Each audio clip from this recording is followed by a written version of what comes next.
നമസ്കാരം. ക്ലാ ക്ലാ ക്ലീ ക്ലീ ക്ലൂ ക്ലൂ. ഇത്തവണ മൈനയല്ല തിരിഞ്ഞു നോക്കിയത്, നമ്മുടെ CM ആയിരുന്നു. സിസ്റ്റം ഫുൾ അഴിച്ചു മാറ്റുമെന്ന് പറഞ്ഞിട്ട് ഈ ഫുട്ബോൾ കാലത്ത് ഫ്യൂസ് തന്നെ അഴിച്ചോണ്ട് പോയാൽ അടി അങ്ങ് തൃശ്ശൂരിൽ നിന്ന് വരെ വരും.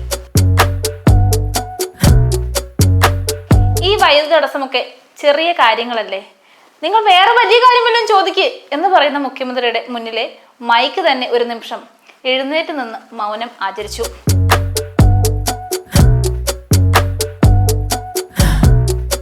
പക്ഷേ മൈക്ക് എടുത്തോണ്ട് പോ എന്നോ വീട്ടിൽ പോയി സംസാരിക്കൂ എന്നോ VDS പറഞ്ഞില്ല. ലൈറ്റുകളും മൈക്കുകളും മൊത്തം ഓഫായിട്ടും VDS വിട്ടുകൊടുത്തില്ല, പിടിച്ചു നിന്നു. പ്രിയദർശിനി ഓർത്തിട്ടാണോ ഇനി അതുകൂടി നമ്മൾ ഓർത്തോട്ടെ എന്ന് വെച്ചിട്ടാണോ എന്നറിയില്ല. ഓടുന്ന ബസ്സിന് പുറകെ ഓടിയിട്ട് കാര്യമില്ല, കറണ്ട് വന്നാലേ സംസാരിക്കാനാകൂ എന്ന് പറഞ്ഞ് കാര്യങ്ങളൊന്ന് ഒതുക്കി. ഓടുന്ന വണ്ടിയിൽ കയറി നമ്മൾ ഓടിയിട്ട് കാര്യമില്ല, വണ്ടി നിർത്തുമ്പോഴേ നമുക്ക് ഇറങ്ങാൻ പറ്റുള്ളൂ, കറണ്ട് വന്നാലേ സംസാരിക്കാൻ പറ്റുള്ളൂ. അത് പിന്നെ നമ്മുടെ നാക്കിന് മുമ്പിൽ ആർക്കും പിടിച്ചു നിൽക്കാനാവില്ലല്ലോ. ഇത്രയൊക്കെ വേണമായിരുന്നു. പവർ കട്ടില്ലാത്ത 10 വർഷങ്ങളെന്ന് മുൻ സർക്കാർ പറഞ്ഞതിനെ അത്രയ്ക്കങ്ങ് കളിയാക്കണ്ടായിരുന്നു. ഇതിപ്പോ കേറിയപ്പോ മുതൽ പറയുക, കറണ്ട് കളയാതെ നിവൃത്തിയില്ല മക്കളെ, ഇംഗ്ലീഷ് ക്ഷമിക്കി. വേറെ ഏത് കാലാവസ്ഥയിലും മലയാളികൾ കൊതുക് കടിയും കൊണ്ട് കഴിഞ്ഞുകൂടും. വേൾഡ് കപ്പിൽ അർജന്റീന ജയിക്കുമോ സ്പെയിൻ കപ്പടിക്കുമോ എന്ന് ഒരാകാംക്ഷ ഏതൊരു ഫുട്ബോൾ പ്രേമിക്കും കാണില്ലേ? ഓണപരീക്ഷ ഇങ്ങ് അടുത്തപ്പോൾ തന്നെ ഇത് വേണമായിരുന്നോ എന്ന് കുട്ടികളും ചോദിക്കുന്നുണ്ട്. പഠിക്കാതിരിക്കാൻ കാരണം നോക്കി നടന്നിരുന്ന ജെൻസികൾക്ക് പവർ കട്ടൊക്കെ ഇട്ടുകൊടുത്തേക്കല്ലേ?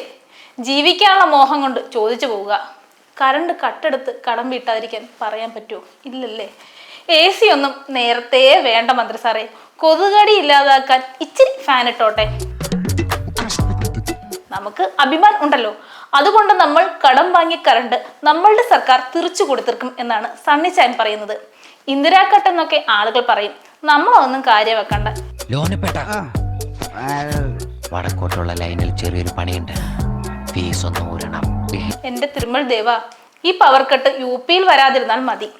ഫ്രിഡ്ജിലെ ഫ്രീസറിൽ കണ്ട ശിവലിംഗത്തിനെ കണ്ടപ്പോൾ തന്നെ പുള്ളിക്ക് മനസ്സിലായി ഇത് അവതാരം തന്നെയെന്ന്. ഒട്ടും വൈകിച്ചില്ല. ആ അവരാധം ശുഭസ്യ ശീഘ്രം എന്നാക്കി. ഉടനെ പൂജയും തുടങ്ങി.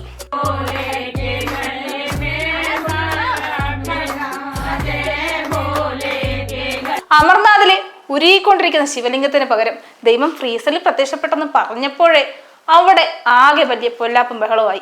അതെങ്ങാനും ഉരുകിപ്പോയാൽ നാട്ടുകാർ ആ വീടിന് തന്നെ തീവച്ചെന്ന് വരും.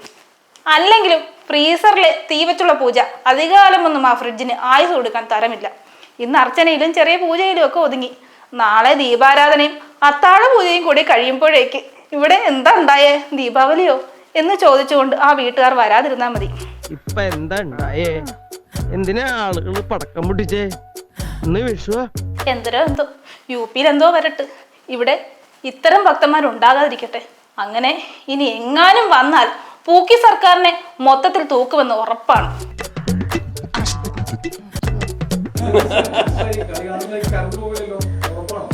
കറണ്ട് പോയാലും നമുക്ക് എന്തെങ്കിലും നോക്കാം, പോകാതിരിക്കാൻ പ്രാർത്ഥിക്കാം.